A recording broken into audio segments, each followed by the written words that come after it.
Bonjour, c'est Stéphane l'alchimiste. Alors dans cette vidéo, je vais vous parler aujourd'hui de la genèse de l'école des alchimistes et ce qui m'a poussé, puisque on me le demande assez souvent, à divulguer en clair les grands secrets de l'alchimie. Alors à notre époque, l'alchimie s'est considérablement démocratisée, on le voit bien. On trouve effectivement un grand nombre de livres sur Internet, beaucoup de vidéos en traite également, et les chercheurs intéressés peuvent aussi maintenant s'inscrire à des stages en résidentiel ou bien se procurer, comme chez moi par exemple, des apprentissages en quelques clics en tapant tout simplement formation alchimie dans n'importe quel moteur de recherche. Bon, cette situation, on peut le dire, est réellement exceptionnelle si on en croit le témoignage des adeptes d'autrefois, pour qui, semble-t-il, la démarche initiatique constituait une véritable épreuve. En effet, il était jadis très difficile d'accéder à un enseignement alchimique valable, et plus encore de trouver une école d'alchimie ou un alchimiste expérimenté qui acceptait de vous transmettre son savoir et son expérience, étant donné, vous vous en doutez bien, à certaines époques, les dangers planant sur tous ceux qui s'adonnaient à ce genre de recherche, ou même tout simplement qui osaient poser des questions en dehors des sentiers battus. Aujourd'hui, Internet a tout changé, bien sûr, et toute personne désireuse de découvrir, ou tout simplement de s'informer des connaissances secrètes de l'alchimie, peut accéder en quelques clics à un très grand nombre de ressources. Et c'est vrai que finalement la libre circulation de l'argent et de l'information sur Internet a permis quand même, elle aussi, je crois, un allègement considérable pour tout ce qui concerne finalement l'initiation ésotérique en général, même sans forcément parler d'alchimie. Un autre point important qu'il faut souligner, c'est que grâce à cette évolution, les chercheurs n'ont plus besoin, on va dire, d'implorer qui que ce soit, de les éclairer ou de les initier, comme c'était malheureusement un petit peu le cas auparavant. L'idée, c'est que chacun aujourd'hui soit libre, finalement, de choisir les références et les personnes inspirantes qui lui paraissent correspondre à sa recherche, et ça sans tomber dans la dépendance ou la redevabilité. C'est pour ça que, de mon point de vue, quand on paye sa formation, quel que soit le sujet abordé, l'avantage, c'est qu'on ne doit plus rien à personne. Comme je l'ai dit plus haut, dans des époques très reculées, bien sûr, les personnes en quête de connaissances alchimiques, et par extension spirituelle, bien sûr, devaient vivre un véritable parcours du combattant. Alors, il fallait d'abord commencer par faire une longue enquête, en se basant sur des sources, souvent très aléatoires, pour pouvoir dénicher ensuite un nom, une adresse, un indice, permettant donc d'obtenir quelques réponses. Et même avec la meilleure volonté du monde, on n'était jamais certain vraiment que les informations obtenues seraient valables. Ensuite, lorsqu'on avait, mettons, une piste, il fallait prendre à ce moment-là de gros risques. Quelquefois, partir à l'aventure et faire de très longs voyages dans des pays inconnus, en affrontant, on imagine bien, tous les dangers possibles et imaginables, pour finalement frapper, avec un peu de chance, à la porte d'un enseignant, ou d'un temple souvent, sans avoir même du tout l'assurance d'être accepté.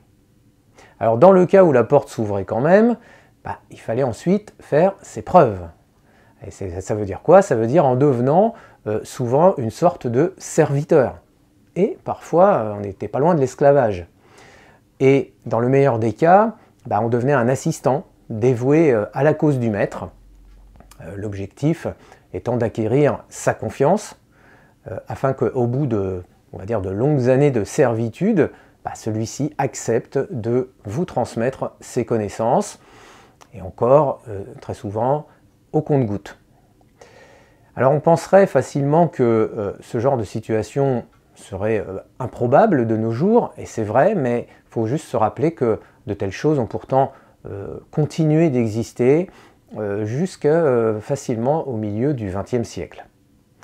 Alors la situation que j'ai décrite ci-dessus, elle a duré tellement longtemps que c'est imparable, elle a fini par engendrer des croyances tenaces qui perdurent encore malheureusement de nos jours. Effectivement, un grand nombre de personnes pensent encore qu'il est normal, alors par exemple, de devoir énormément souffrir pour obtenir la connaissance, et en particulier quand on parle d'alchimie. D'autres encore affirment que, sous prétexte qu'il s'agit de spiritualité, eh bien l'enseignement alchimique devrait être gratuit.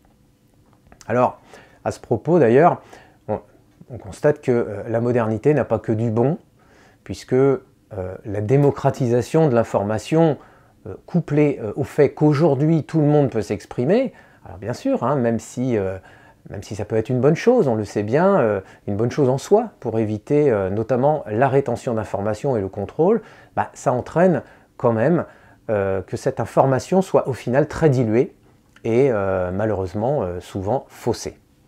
On parle aussi de surinformation dans notre époque, étant donné la masse énorme de données qui circulent à l'heure actuelle sur Internet, et ce, dans tous les médias, vous le savez bien, et je crois que c'est pas prêt de s'arrêter. Et justement, lorsque j'étais jeune alchimiste et que je cherchais des réponses, j'ai fait comme tout le monde à l'époque. J'ai acheté une quantité astronomique de livres alchimiques. Alors des livres tous, on va dire, plus ou moins illisibles les uns que les autres, écrits apparemment par des gens qui n'avaient pas le droit, ou en tout cas qui ne se sentaient pas le droit de parler ouvertement d'alchimie. Donc, au bout de quelques années, j'avais accumulé une bibliothèque très fournie, mais aucune réponse concrète. C'est pour ça que je sais pertinemment ce que c'est que de se sentir ignorant quand on cherche à savoir quelque chose. Et je crois que le problème, c'est que dans un tel cas, on devient vite la proie de toutes sortes de trompeurs, en tout cas c'est le danger, donc des trompeurs qui sont à l'affût, des étudiants naïfs, pour pouvoir abuser les gens le plus longtemps possible, ça peut être un jeu. Donc cette situation aboutit rapidement à une forme, on va dire, dangereuse d'isolement pour le chercheur, avec pour conséquence, en tout cas c'est comme ça que moi je l'avais vécu, conséquence donc un grand nombre d'erreurs d'appréciation de sa part, ce qui devient vite un cercle vicieux qui conduit généralement à la déception, à la désillusion et souvent même à l'arrêt définitif des recherches. Alors quelle serait la solution idéale en matière de formation d'alchimie? C'est quelque chose vraiment sur lequel j'ai beaucoup travaillé pour éviter aux autres ce que j'avais vécu. La première chose, peut-être la plus importante à comprendre dès le départ, c'est qu'il faut avoir la conviction que l'alchimie, ce n'est pas une discipline nébuleuse, ni empirique, ni aléatoire comme on a voulu nous le faire croire. L'alchimie, c'est une science occulte, comme une autre, qui repose sur une théorie très précise et à partir de laquelle on peut envisager une pratique tout aussi rigoureuse et systématique. La deuxième chose que l'on a besoin de savoir, c'est qu'il est possible d'apprendre l'alchimie et de devenir alchimiste. Comment? Tout simplement en suivant une formation d'alchimie. Et en cela, je crois qu'il existe 3 avantages sur lesquels il faut insister. Le premier, c'est que dans un tel contexte d'apprentissage, les informations sont claires et intelligibles, ce qui change tout en la matière, vous le savez bien. Sinon, il ne s'agit pas d'une formation, mais d'une forme ou une autre de propagande, on va dire. Ensuite, la théorie alchimique débouche sur des instructions de travail et des opérations de laboratoire simples et tout aussi limpides. C'est important que les gens puissent passer à l'acte facilement.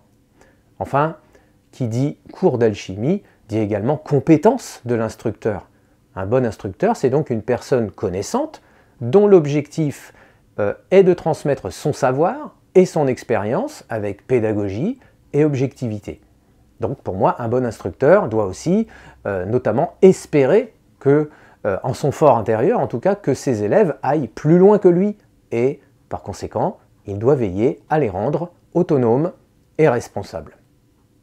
C'est donc pour toutes ces raisons qu'en 2009, j'ai décidé d'ouvrir un centre d'initiation alchimique, bien connu maintenant sous le nom de CFIO, et à travers lequel j'ai enseigné pour la première fois dans l'histoire l'hermétisme de façon ouverte et l'ésotérisme chrétien aussi sur une plateforme d'enseignement en ligne, et ce, encore une fois, dans un langage moderne et clair. Donc, si vous me suivez depuis longtemps, je crois que vous le savez déjà. Donc, plus de 10 ans ont passé depuis, durant lesquels de nombreuses publications du CFIO ont permis que l'alchimie sorte de l'obscurantisme, dans lequel elle se trouvait enfermée depuis belle lurette, on va dire. Et cette année, pour répondre à d'autres demandes, des choses que j'avais envie de faire aussi, le CFIO s'est transformé et devient maintenant l'école des alchimistes. Donc c'est un terme générique qui va parler à beaucoup de gens, je l'espère.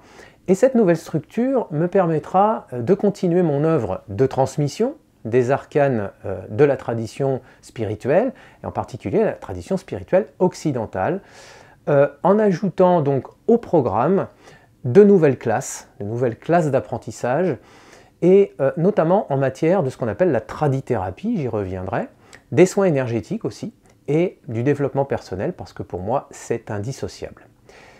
L'intérêt principal de cette initiative étant de promouvoir l'axe purement occidental du travail spirituel, j'insiste là-dessus, en le rendant donc accessible à un plus grand nombre de chercheurs et aussi d'alchimistes en herbe, comme on dit. Donc cette volonté, elle procède du constat que le monde d'aujourd'hui est prêt à s'ouvrir de plus en plus à la dimension spirituelle et sacrée de la vie, mais pas n'importe comment. C'est-à-dire en suivant une tradition locale, plutôt que de s'expatrier vers des horizons lointains, des univers éloignés. Et ça, ce sera possible si chacun apprend à redécouvrir ses propres racines spirituelles. Et qu'est-ce que ça veut dire? Ça veut dire les racines spirituelles de ses ancêtres. J'y reviendrai dans d'autres vidéos. Bon, on l'a compris, de plus en plus, je crois que le matérialisme n'est plus la priorité des personnes de notre temps. Chacun a besoin à l'heure actuelle, en particulier dans cette époque covidienne, appelons-la comme ça, de trouver d'autres valeurs pour continuer sa vie et lui donner tout simplement du sens. C'est aussi, je crois, ce qui justifie que soit facilité l'accès à l'initiation alchimique particulièrement, alors qu'autrefois, elle était réservée à un petit nombre. Pour moi, ce temps est révolu, l'humanité me semble prête pour faire un grand pas spirituel, et j'espère que nous le ferons ensemble. Voilà, je vous remercie pour votre attention, je vous dis à la prochaine fois pour une autre vidéo.